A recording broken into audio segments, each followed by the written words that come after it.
This story is set in a dating sim game world, a gal game centered around one main character and three unique heroines. Misaki Izumi introduces herself as the protagonist, Kihara Harita's best friend, who is supposed to help him win over one of the heroines.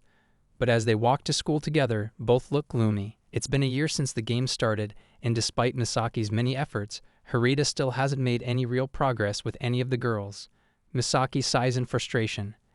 It's already spring of their second year, and by the end of this class, Harita must marry a heroine for the game's happy ending. Yet nothing is moving forward. Seeing his unusually sad expression, she grew genuinely concerned and gently encouraged him to cheer up, offering her support if something was bothering him. After some hesitation, Harita finally admitted that while playing the game, he discovered what seemed like a bug. He shouted in frustration that, no matter how hard he tried, he couldn't trigger Misaki's romance flag.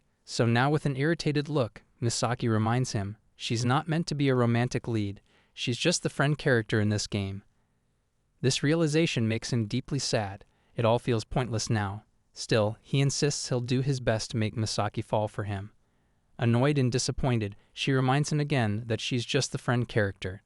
She finally understands why no one ever falls in love with him. He agrees it's just how the game was made, but it's a truth he realizes far too late. Stubbornly, he says he only came to school with him to win her heart. In that moment, she recalls how he used to approach her in class, sharing tips about how to impress the heroines, only for him to ignore her advice and happily spend all his time with her, even during lunch breaks, giving her affectionate looks she was never meant to receive. Realizing the full situation, Misaki grows frustrated and helpless, holding her head and shouting in disbelief. She had spent a whole year trying to help him, thinking she had a solid plan to win over one of the heroines. Now he just teases Misaki for realizing the truth so late. She never knew he was thinking of her romantically because she was just the friend character. But Misaki finally speaks with a gloomy, disappointed tone and reveals the real issue. In this game, she's actually a boy. That makes any romantic connection between them impossible. Misaki finds this especially troubling, as the game's rules dictate that only boys can date girls. But instead of feeling sad, he lights up with excitement as he has no problem with this revelation. Misaki, however, grows more worried and pleads with him to stop chasing him and focus on winning over the heroines. Still hopeful, he insists that maybe, if he tries hard enough, falling in love with the best friend character could still work. But Misaki quickly cuts him off, his tone serious and sad. He reminds him that he's the protagonist and Misaki is just the best friend character. If Harita fails to win a heroine, the game could end badly, forcing a full reset, wiping all memories and worst of all, preventing him from ever graduating. That's why he urges him, with deep concern, to create a real plan to win over the girls immediately. Realizing how bad things have turned, he clenches his fists again, determined to find some confidence. Misaki tries to explain that he's not interested in the other heroines simply because he hasn't spent time with them. Misaki mentions traits of Sakurai, Fujimiya, and Yamabuki, asking if he doesn't want romance with them. But Harita seems uninterested. Then, turning to him with unexpected warmth, Harita admits that despite all this, he wants Misaki to fall for him. It flusters him so much he freezes, and even he seems baffled by his own outburst, especially since he's supposed to be the best friend type.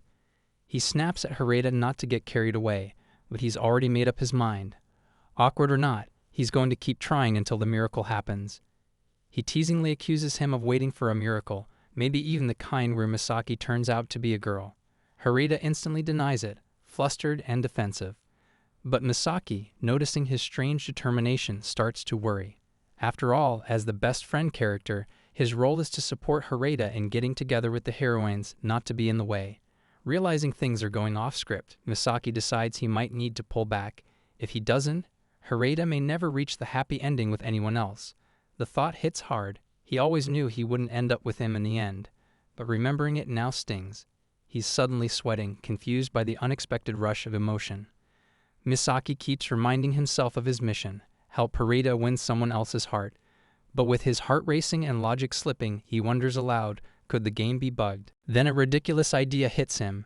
Maybe if he turned into a girl, things could work out. He immediately rejects it. It's a gal game, not a fantasy novel. Still, he's left flustered, especially when Harita casually confesses again that he wants Misaki, no one else. Blushing and annoyed, Misaki blames him for all this mess, while Harada simply smiles and accepts it all, calm as ever. Still walking to school, Harada casually shares his latest theory that maybe he can unlock the hidden route to make Misaki fall for him by breaking all the other heroines' flags. Misaki immediately yells at him not to rely on such nonsense. But as he looks at Harada's determined face, he grows suspicious. It's already been a year, and Harada still hasn't made progress with any of the heroines. Misaki starts to worry. Wasn't he supposed to guide him? Lost in their back and forth, they don't notice the school bell ringing until it's almost too late. They suddenly break into a full sprint toward the gates. Out of breath and barely on time, Misaki glares at Harada and blames him, again, for making them late. In the classroom, Misaki suggests Harada head to the rooftop. One of the heroines should be there. As the best friend character, it's his job to gather information about the heroines and pass it on. Birthdays, favorite snacks, all of it. But it always stings a little when Harada immediately refuses to act on it, like not even bothering to wish them a happy birthday. Still, Misaki stays motivated. One day, Harada will succeed. So Misaki comes up with a proper schedule plan. With so many events in the game, there's potential to get closer to each heroine. He'll manage compatibility charts, spread good rumors about Harada, and carefully prevent awkward conflicts, like two heroines showing up at once. If executed well, it could all lead to the perfect happy ending. By the end of his planning, Misaki is drained but satisfied, until he suddenly remembers Harada's confession, the one where he said he wanted Misaki to fall in love with him. That thought hits hard. Face flushed and exhausted, he slumps over his desk. If Harada doesn't follow the proper game rules, things could end in disaster. So once again, Misaki quietly resolves to guide him, no matter how complicated it gets. The next day after school, Fujiyama approaches Harada with a hopeful smile, asking if they could walk home together. But Harada, smiling just as brightly, politely refuses, explaining he's already going with Misaki. Sakurai's smile fades, clearly disappointed. Meanwhile, Misaki, watching from a distance, is already fuming. He storms over, grabs Harada by the collar, and shouts at him for breaking the game's basic rules. Harada calmly explains that if he'd accepted, the other heroines might think he prefers them, and it could lead to unwanted affection. Misaki, even more irritated, yells back that increasing the heroine's affection is literally the entire point of the game. Their shouting draws attention, including from the heroine, who watches the chaos unfold with an annoyed sigh, quietly blaming Misaki's character for the mess. The next day, after school ends, students scatter home. Harada stays behind, sitting alone. Misaki watches from afar, a pang of pity in her chest. But reminding herself it's all for the happy ending, he turns and walks off alone. Just as he's rushing away, he hears a cheerful voice call her name. Turning in disbelief, he sees Harada, waving at him with his usual bright smile, jogging to catch up. Misaki collapsed to the ground in shock, frustrated and disappointed. He asked Harada how he had found him so quickly, only to remember, of course, as the protagonist, Harada has the uncanny ability to locate anyone at any time. Misaki sighed, annoyed that his carefully planned stealth had failed so easily. The next day in class, Misaki sits with a gloomy look, his eyes drooping. Yamabuki, cheerful as ever, leans over and asks if being the best friend character is fun. Misaki, barely lifting his head, mutters that Harada is causing chaos every single day. But Yamabuki, eyeing him suspiciously, grins and asks if maybe Misaki is just worried because he has feelings for Harada. Misaki jolts upright, shouting in denial, only to freeze when the heroines suddenly appear. Sakurai cries out in disbelief. Fujimiya, cold as ever, steps in close and warns Misaki with icy calm not to get too close to Kara-kun. Misaki, panicking, tries to explain, loudly, that he is a boy. Fujimiya doesn't flinch, only stating Misaki is an exception. Sakurai, stunned, asks if Misaki is actually their biggest rival, Harada's childhood friend, always by his side, and, to make things worse, cute. She blurts out that if Misaki were a girl, he'd be the main heroine for sure. As Misaki flails, trying to calm them all down, the trio of heroines exchange looks, and make a decision. They have to investigate whether Misaki is a real threat. That's when Yamabuki, far too enthusiastically, suggests putting him in a cute girl's uniform. Moments later, Misaki stands frozen in the hallway, dressed in the uniform, panic and confusion all over his face. That's when Harada walks in.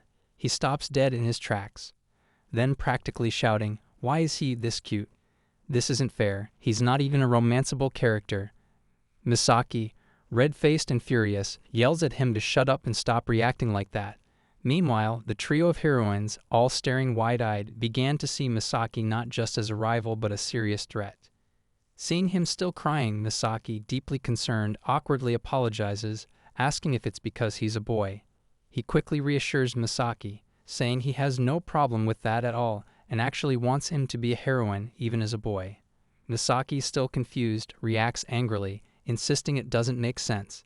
He insists it's true that his feelings are because of Misaki and tells him not to blame himself. Misaki falls silent.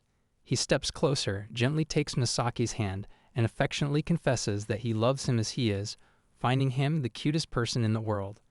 Misaki, flustered, feels his cheeks redden. He then adds that he wants Misaki to fall in love with him just the way he is. Misaki, overwhelmed and speechless, tries to stop him but can't form the words. Meanwhile, Misaki notices the intense stare from Sakurai. He turns to explain but is immediately charged at by her, who angrily approaches. Misaki, scared, tries to explain, but she ignores him. The other heroines, watching from the classroom, exchange glances and realize that Misaki has become their biggest rival. On the school rooftop, Sakurai explains that 10 years ago, she innocently talked to Harada about returning to this town, hoping to meet again. He had agreed with her determination. However, when they met on the first day of school, he didn't recognize her and even asked, clueless, how she knew his name. When she seemed disappointed, he asked if they had met before, unaware of her hurt feelings. Now recalling this, she shouts angrily at him for his stupidity, while Misaki tries to calm her down. Ignoring Misaki, she continues, frustrated, that after a year of school, he still hasn't remembered her. She then explains, emotionally, that the time they spent together was precious to her, as he was once an adorable crybaby with high spirits. Realizing that she's the true heroine, Misaki decides that an event with Harada might help him remember her, but he's still disappointed to realize that he constantly calls Misaki's name. Seeing Sakurai crying, Misaki, determined, offers to help her. She thanks him in return. Following the plan, Misaki happily approaches Harada with 2 movie tickets. Harada, excited, asks if he's going with Misaki as a romance date. Misaki quickly corrects him, explaining that the tickets are for Sakurai and him, as she wants to go with him. Harada, though surprised, asks if he's really not going. Misaki explains that he's not, then wishes him a good time at the movies. Holding the tickets, he thanks her for the gesture. At the cinema, Harada walks in with Sakurai, unaware that Misaki, in full disguise with a cap and hoodie, is secretly trailing them from a distance. During the movie, as Sakurai watches with teary eyes, Harada notices and casually asks if she's crying. She firmly explains it's because the heroine's tears in the scene when the protagonist forgets her feel deeply moving. But when Harada calmly mentions that the heroine later tells the truth directly to the hero, she glances at him, disheartened. She softly comments on how the playful scenes between the leads feel like the emotional peak, and with a blush, adds that she also loves the happy ending where the male lead regains his memory and reconnects with the heroine. Sipping her tea and placing the empty cup down, she hesitantly asks for his thoughts. Harada enthusiastically praises the final scene, making her brighten, until he adds that his favorite part is actually the childhood friend character. According to him, it's unfair how the protagonist forgets the one who supported him the most only to fall for someone else afterward. Hearing this, Sakurai's excitement plummets. The outing meant to make him fall for her has unintentionally confirmed he still only sees the childhood friend as the real heroine. Oblivious, Harada continues complimenting the movie overall, while Sakurai, visibly irritated, decides to go home, since there's nothing left to praise anyway. On the walk home, Sakurai feels deflated. Despite Misaki's carefully planned help, the day fails to jog Harada's memory of their childhood. Just as she begins to lose hope, he casually remarks how cherry blossoms remind him of his childhood 10 years ago. Her heart stirs. She remembers the picnic she planned for him back then, under these very trees, offering him homemade dango he had loved. When he unexpectedly mentions remembering the dango's taste, Misaki, spying from behind a tree, nearly falls over in shock. Of all the things to recall, he remembers the snack, not the person. Sakurai, initially hopeful, starts to tremble from irritation. Misreading her reaction, Harada assumes she needs a bathroom and cheerfully points one out. That only worsens her mood. She snaps at him for being so clueless, then forces a smile, tells him to try remembering properly, and walks off. Misaki, still hiding, sighs at the painfully awkward outcome. He steps out and approaches Harita, who remains cheerfully clueless and expresses concern for Sakurai's upset stomach. When asked what he's doing there, Misaki bluntly admits he's been watching all along. It's his job to guide him after all. Sitting together on a bench, Misaki reflects on the failed first date, urging Harita to remember people properly for the sake of a good ending. Then, trying to lighten the mood, he opens his bag and offers snacks. Harita lights up after tasting one, genuinely enjoying it. Misaki, watching him eat, advises he do better next time, warning that a failed route means 2 years of boring school life. Harita, grinning brightly, says he wouldn't mind that at all, because even the boring parts make him happy. Misaki, caught off guard by the answer, just stares, stunned into silence. The next day, Misaki tries to brief Harita about the new research department assignment. But before he can even begin, Harita excitedly interrupts, shouting that the real mystery to solve is how to touch Misaki. Misaki, already exasperated, calmly explains that the topic actually involves the Kagetsu High School Club, which is designed to explore the hidden systems of their world. Harita, however, isn't listening. He's too busy attempting to poke Misaki, only to be blocked repeatedly by the game's denial screen declaring him untouchable due to not being a romanceable character. Misaki, visibly irritated, warns him again to stop trying, but Harita insists that one day he'll break the barrier, no matter what. Despite being rejected by the system, Harita continues pressing his hand against the invisible wall, claiming he can still feel warmth and heartbeat from the other side. Misaki, flustered and pink-cheeked, snaps at him to stop and demands to know his real intentions. Harita bluntly says that being able to touch him might unlock the path to romance. This only frustrates Misaki more. He reminds Harita that there are far more important things to focus on, like increasing his character stats. When Harita looks confused, Misaki explains that his current stats are average at best, which isn't enough to impress any heroine. Harita casually replies that average seems fine to him, but Misaki insists that winning routes requires high stats, strength, charisma, intelligence, the whole set. Determined, Misaki collects all the training data and shares it with Harita in full best friend mode. Harita, thrilled, claps for him, but Misaki goes dead silent when Harita asks how many points he needs to unlock a romance route with him. Misaki roars that he's not even a romanceable character. Still undeterred and now fully inspired, Harita decides to spend the school's upcoming Golden Week vacation working hard to raise his stats, convinced this is the first step toward reaching even the untouchables. Despite knowing that Harita isn't a romanceable character, Misaki feels a bit disheartened by his relentless determination. Still, hoping the training might at least raise his stats, he reluctantly supports him. Days pass and Misaki sits alone in the classroom, quietly worrying. He hasn't seen Harita all week and doesn't expect any real change. But suddenly, Harita enters, waving cheerfully. He looks completely transformed, well-groomed, confident, almost dazzling. Misaki is stunned. Curiously, Misaki asks if he cheated, unable to believe such drastic improvement. Harita proudly denies it, saying he simply gave it his all during training. Misaki, though impressed, can't help but feel uneasy. With these upgraded stats, even the princess would probably approach him now. Though Harita has changed entirely from his former awkward self, Misaki feels a strange gloom settling in. Somehow, this new version feels too distant. Both are shocked when, instead of the main heroines, a group of sub-heroines suddenly approaches with strange looks and suspicious interest. Misaki grows annoyed as the girls begin surrounding Harita, clinging to him and each demanding his time. One wants him for her mission, another insists he join her for a side quest.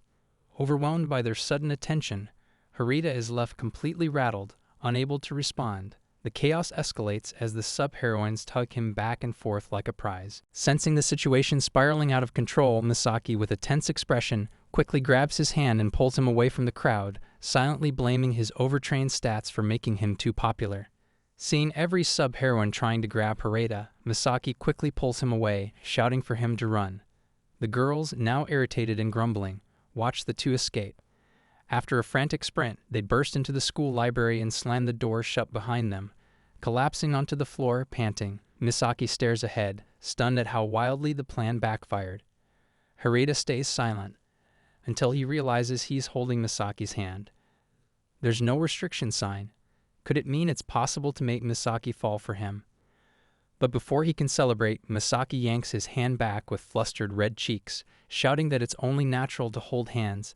They were childhood best friends after all. Hoping otherwise, Harada touches his arm, only to be met with the same dreaded system block. Disheartened, he holds Misaki's hand again and softly asks which version of him he liked more, the new stat-maxed version or the original. Misaki, caught off guard, hesitates, but then, with rare sincerity, says the stats never mattered.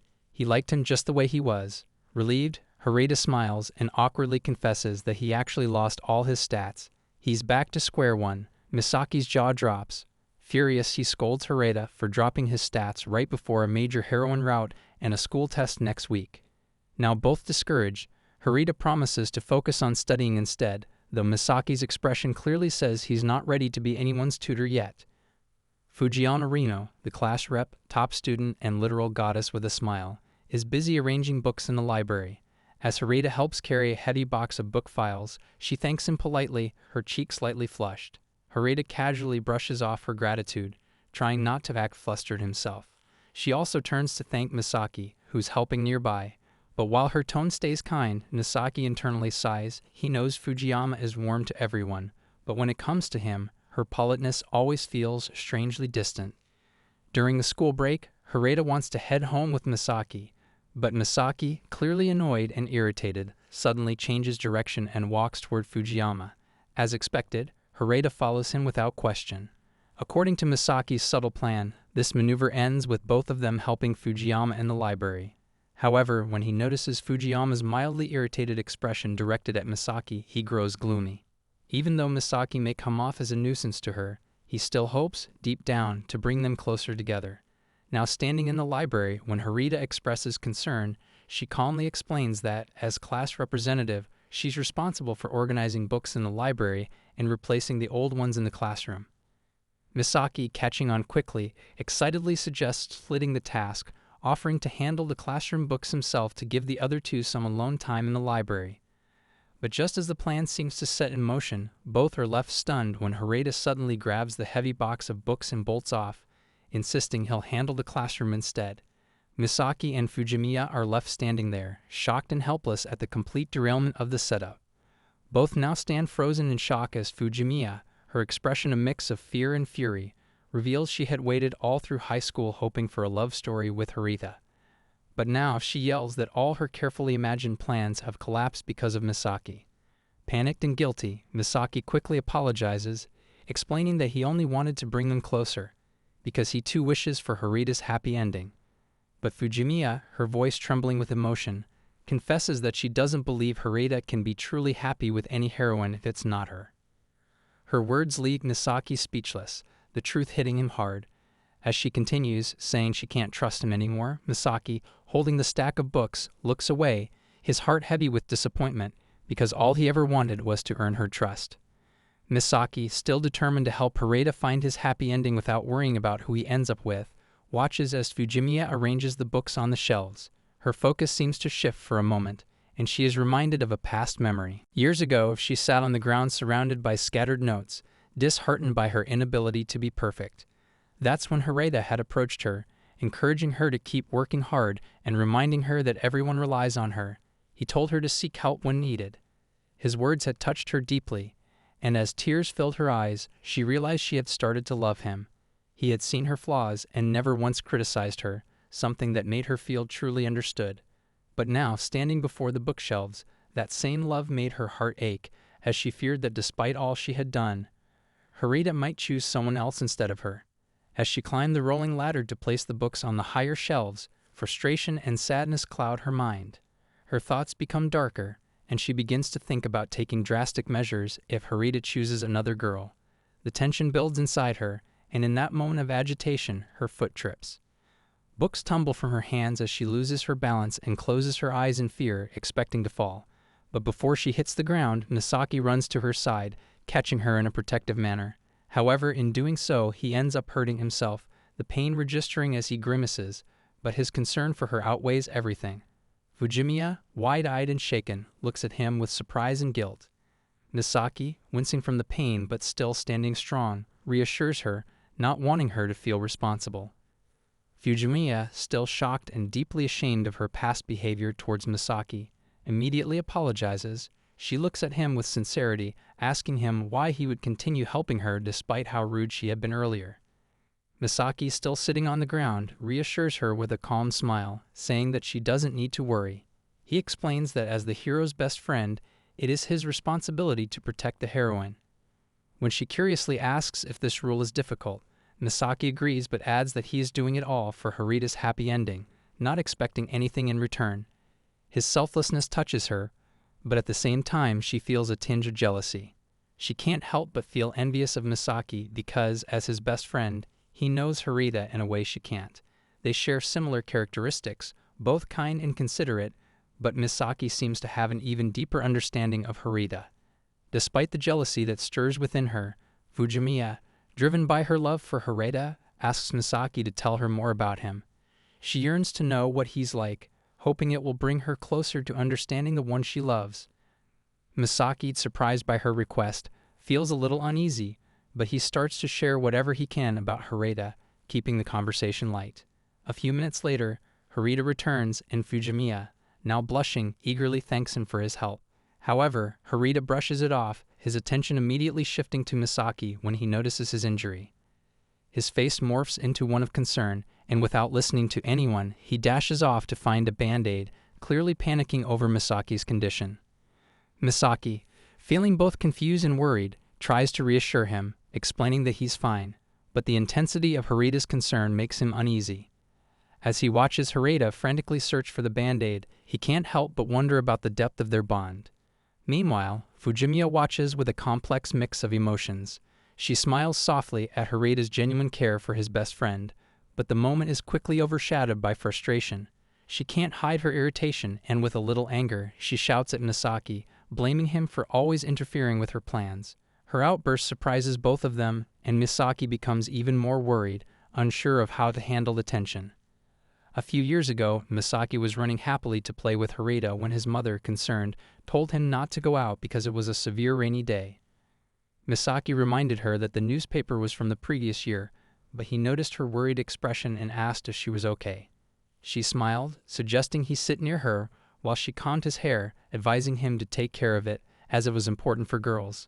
Misaki, embarrassed, reminded her he was a boy, not a girl. His mother smiled affectionately, explaining how much she enjoyed combing his hair, which Misaki admitted he liked too. Standing in class, Misaki reflects on past memories as Yamabuki tries a direct hairstyle on him. Sakurai, excited and emotional, suggests giving him a new hairstyle. As she ties twin tails, the other girls tease her for being unprofessional. Despite the teasing, all the girls experiment with different hairstyles on him. And soon, everyone is admiring the final look, praising Fujima's work. Yamabuki, sitting in the chair, asks her to fix her hair too.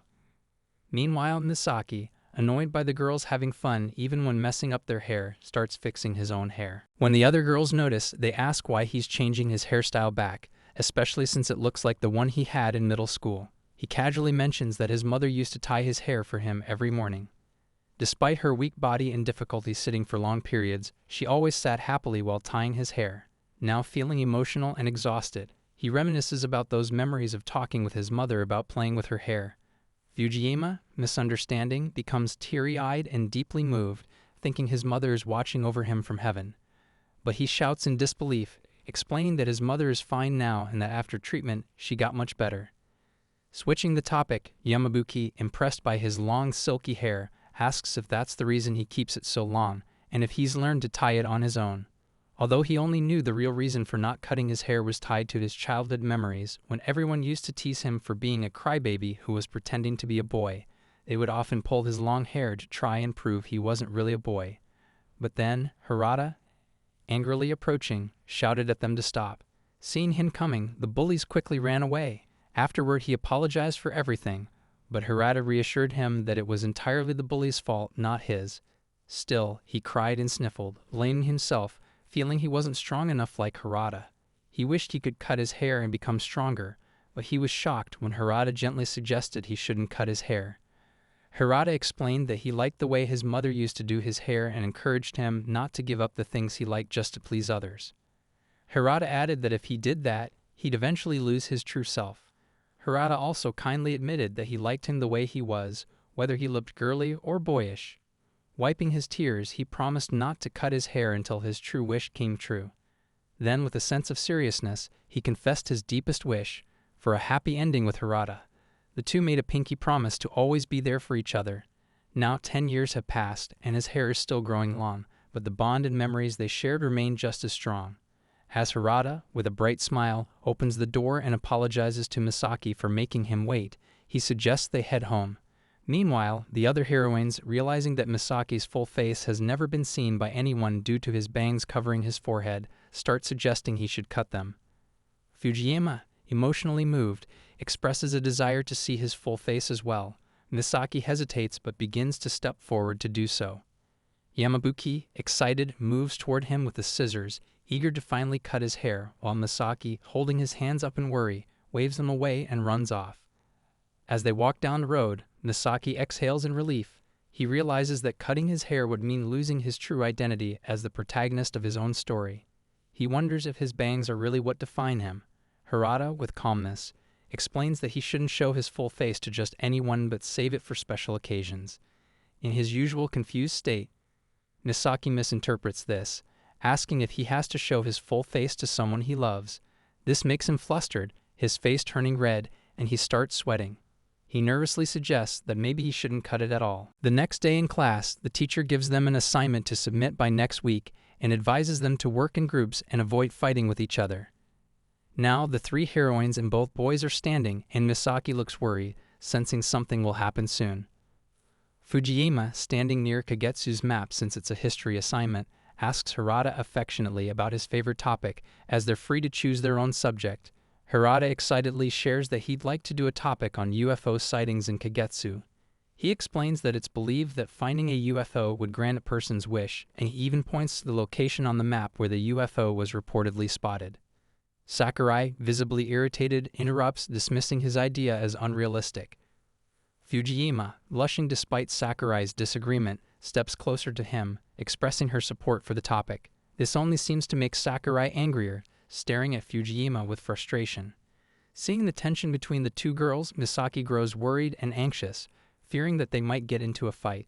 However, he's surprised and relieved when Yamabuki suddenly approaches, excitedly hugging them and showing her enthusiasm for the group project. She suggests they all work together, eagerly anticipating the collaboration. Her excitement calms both girls down a bit, and seeing Yamabuki's energy helps relax the situation. Misaki watches as Yamabuki, with her positive energy, manages to cool things down between the two girls. He feels a bit more at ease now, observing how Yamabuki's enthusiasm has the power to bring everyone together. He was always curious about her strange but lively and cheerful personality. Many boys liked her, and she often talked to Harada, who sat next to her, not like a heroine, just like a classmate. He tried to learn more about her, but couldn't find anything useful. But his thoughts are interrupted when she sees him sitting alone and approaches from behind, which causes him to be shocked. Then she excitedly asks if he is thinking about Harada, which makes him panic a lot and deny it. But she still asks if having a best friend character is amazing, which he, still very confused, also denies. But she smiles, enjoying his embarrassment, and excitedly asks whether he thinks she could be someone more than just a best friend character, since she herself wants to be a protagonist best friend character, or even a hero who saves the world. Although it seems impossible, she does not want to be a weak heroine. Still lost in her own world, she asks him to imagine what it would be like to freely choose to be anyone. Seeing her so emotional, he gently asks if she wishes to be someone other than a heroine. She sadly explains that it's not about wanting something else. She truly loves Harada. But she becomes emotional because, as a heroine, she's destined to choose the protagonist in the end. She sorrowfully speaks of the cruelty of a world where no one is allowed to choose their own role. Misaki is speechless at first, then calmly says he has no problem being the best friend character. He blushes and becomes flustered when she smiles and teasingly says he clearly loves Harada very much.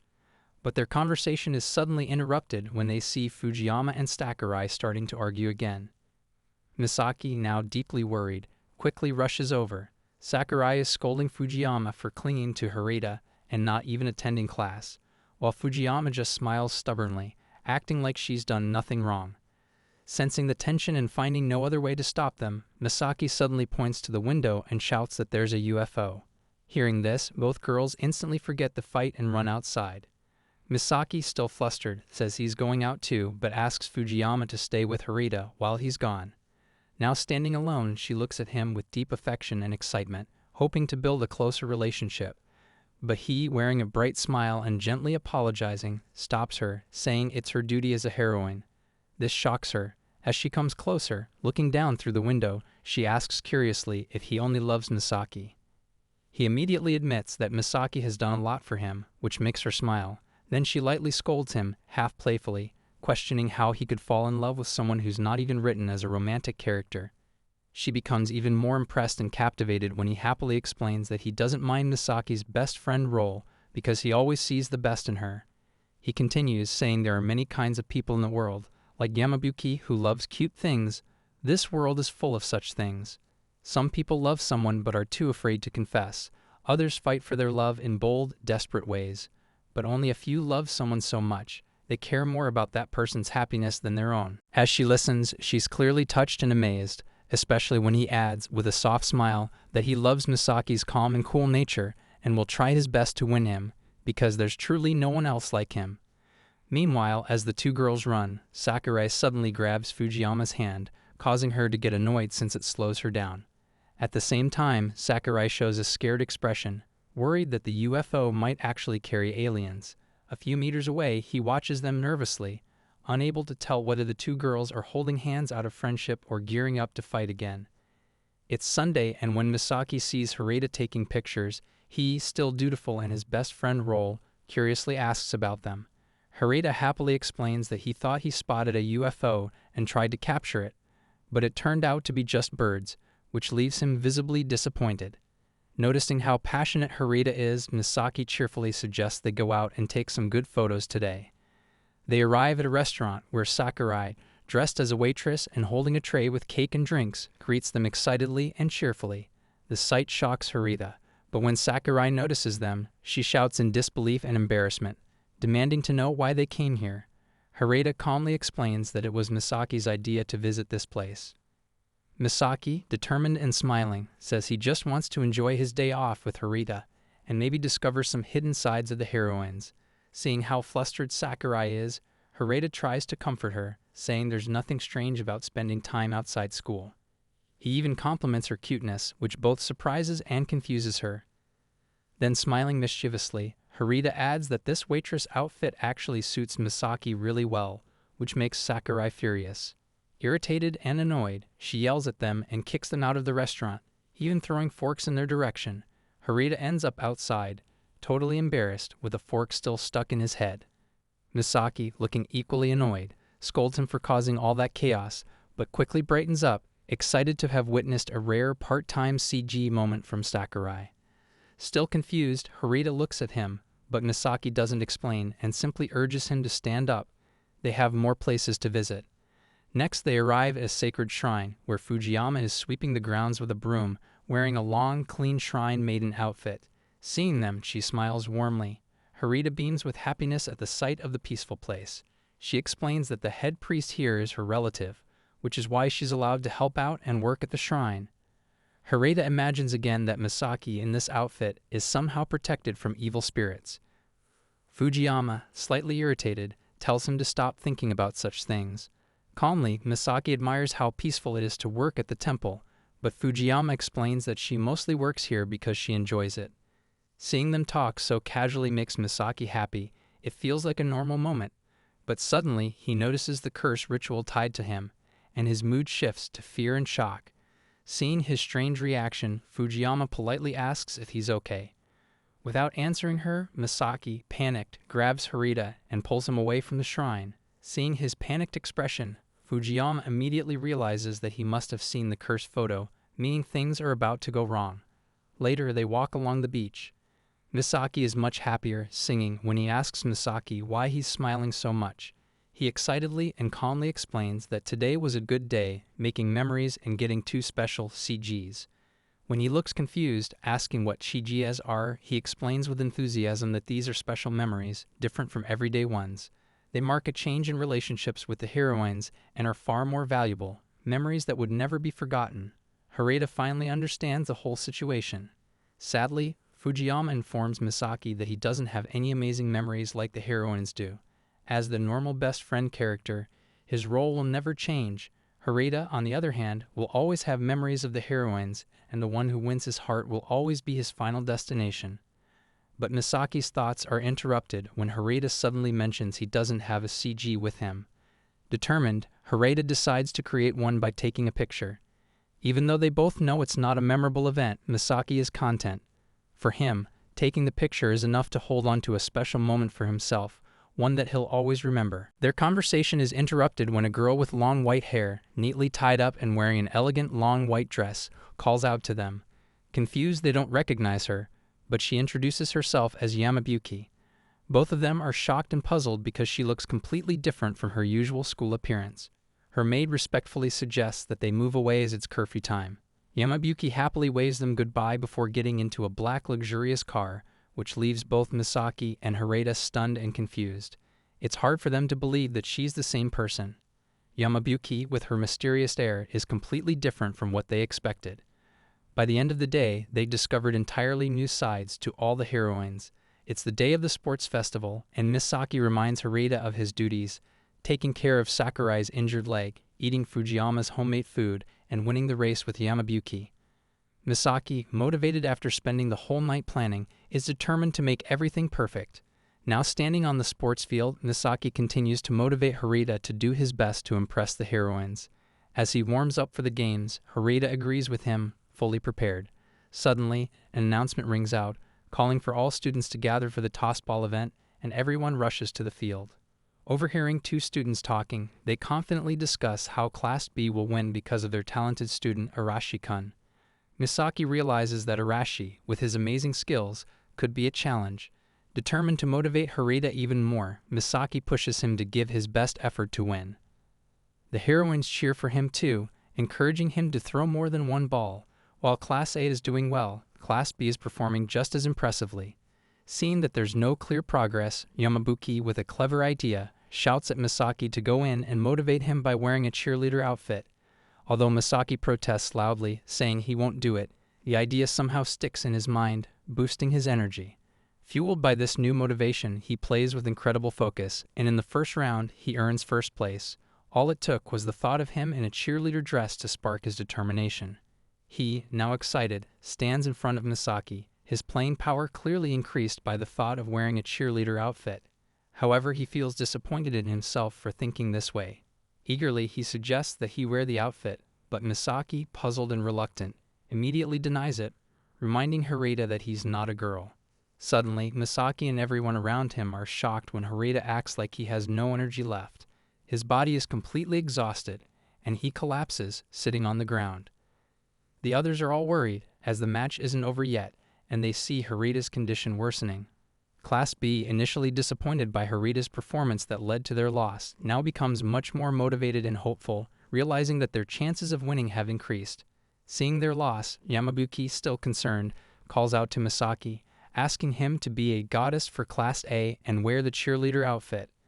Although Misaki is incredibly embarrassed and tries to refuse, the entire class insists and begs him to do it.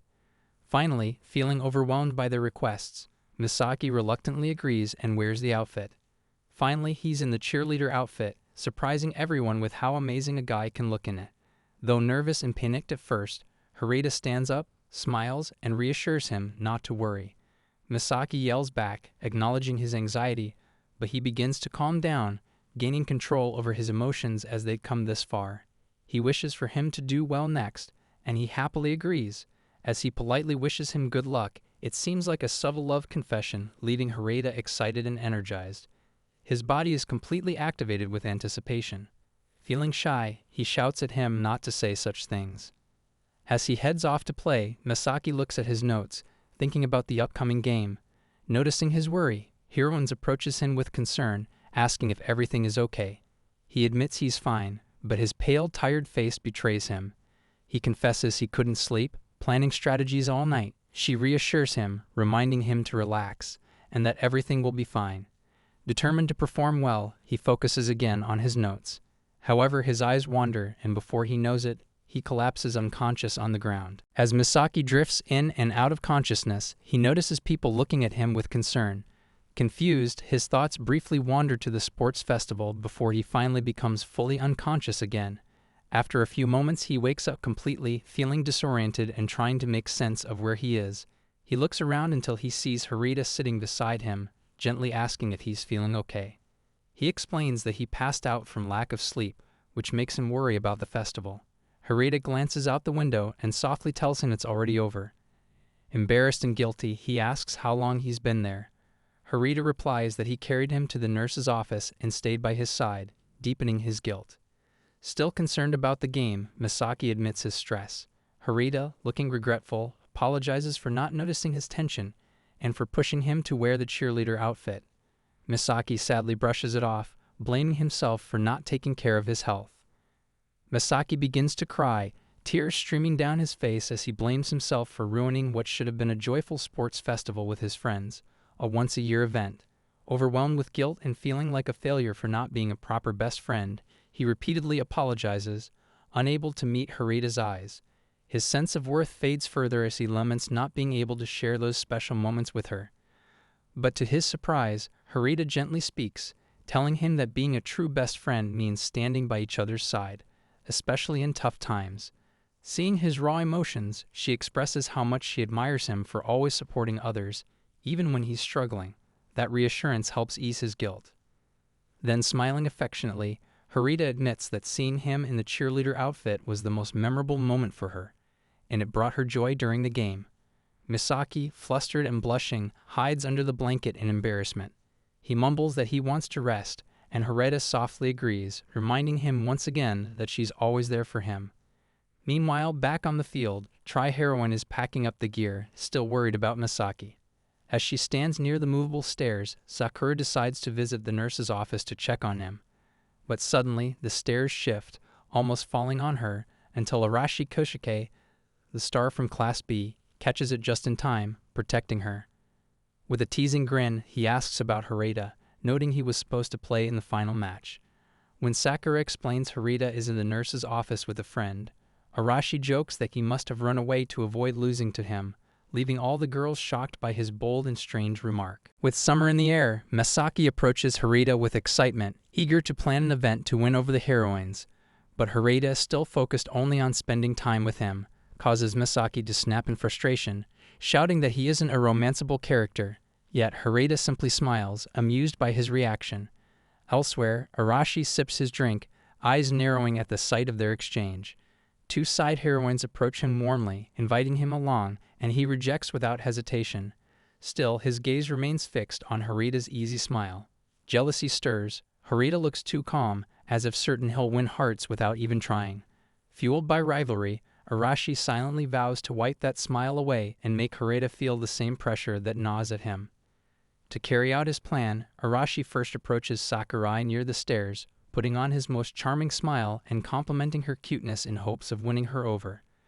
But instead of being swayed, she glares back sharply, shouting that his strange flirtation only irritates her.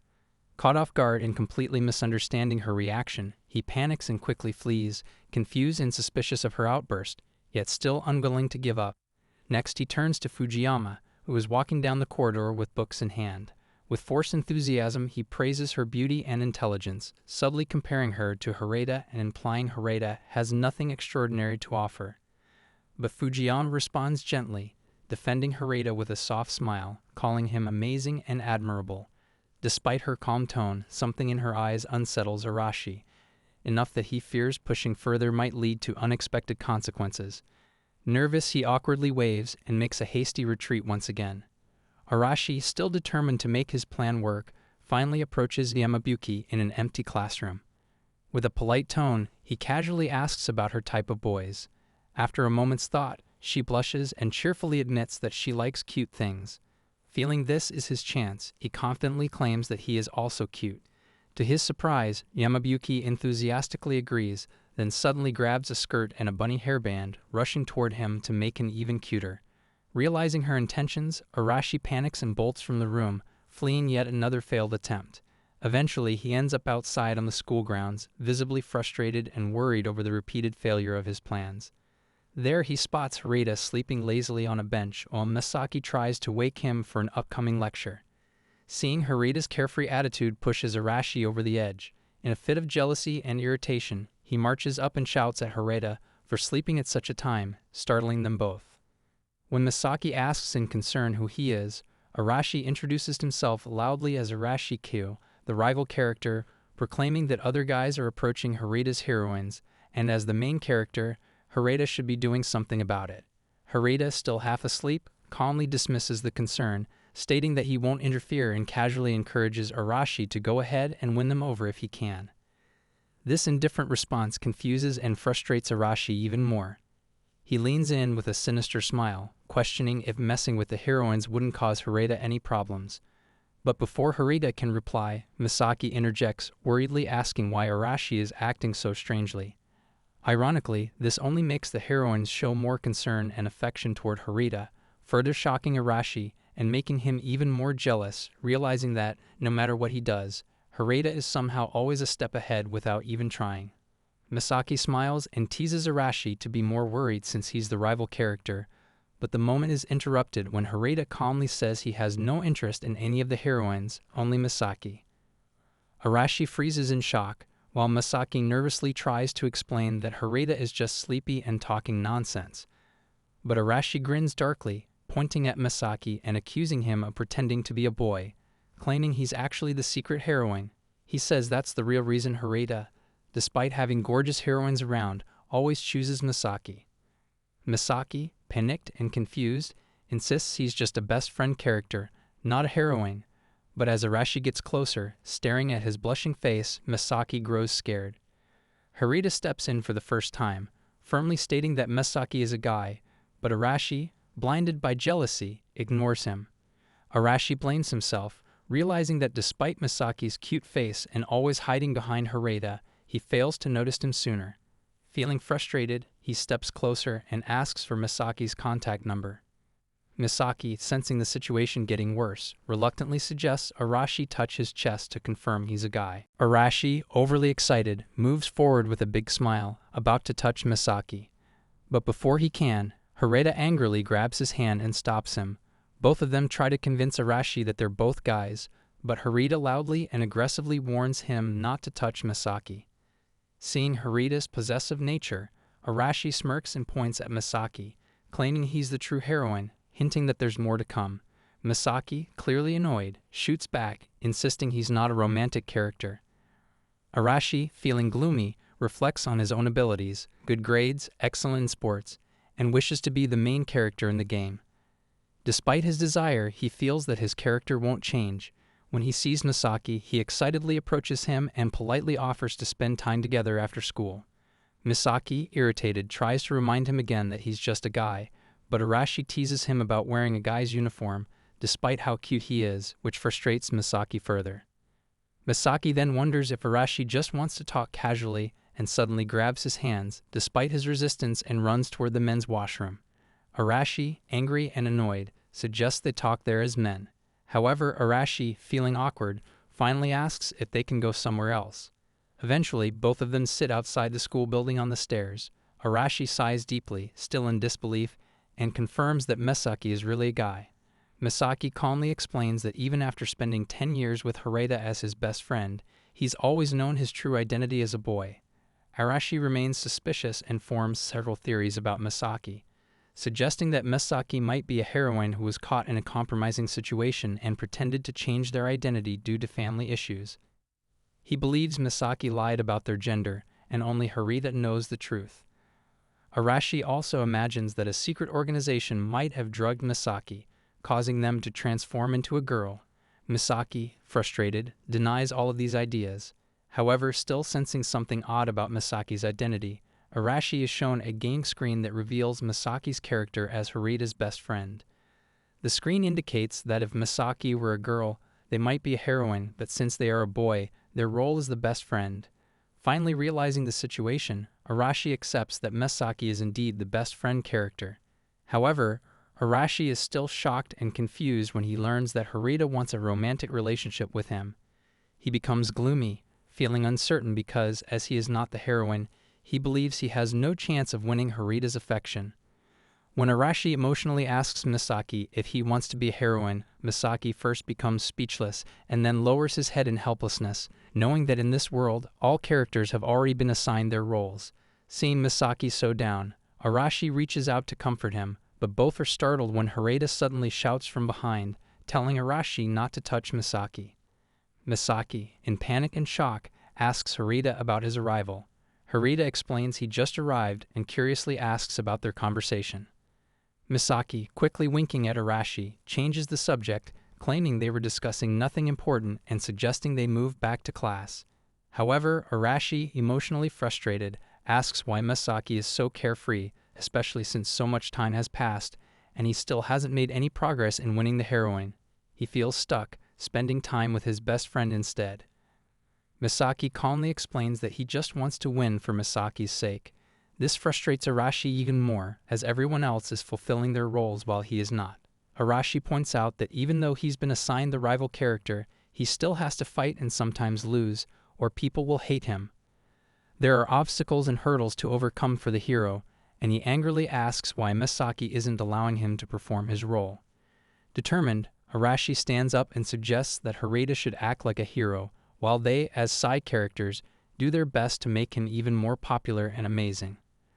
Harada calmly advises him not to do all of this just to increase his skills for him, which only confuses Arashi even more. He reminds Harada that his behavior is affecting all the other characters, especially since it seems like he's just playing with the girl's feelings.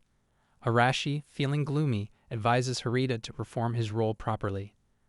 Finally, Harada admits that his responsibility is to try his best to make Misaki fall in love with him in order to achieve his own happy ending. He remains motivated, smiling confidently, determined to prove that his choice is the right one. He believes that, for his own sake, he will reach a happy ending. Calmly, he explains that he will show that roles don't matter, and then directly addresses Arashi, explaining that unlike everyone else, he doesn't expect Arashi to be the rival character. Harada politely asks Arashi to make his own choice. Arashi becomes confused because he never thought about it in this way. However, as he says that he wants to be more popular and noticed, he decides he wants to be the hero's best friend character. This startles both of them, especially because Harada already has Misaki as his best friend character. Before Harada can respond, Misaki immediately approaches Arashi, whispering that he is his best friend, but Arashi insists that he just wants to be his friend. Harada moves toward Arashi and extends his hand, wanting to be friends, but Arashi, shocked and not expecting this gesture so soon, quickly pulls away, telling him not to treat him like Misaki. Meanwhile, Misaki is deeply worried for the first time. His main purpose is to ensure Harada's happy ending with the heroine, but he is now concerned about his own ending. He feels that, although he might want to be a heroine like the others, it seems completely impossible for him. Here I am, know it's been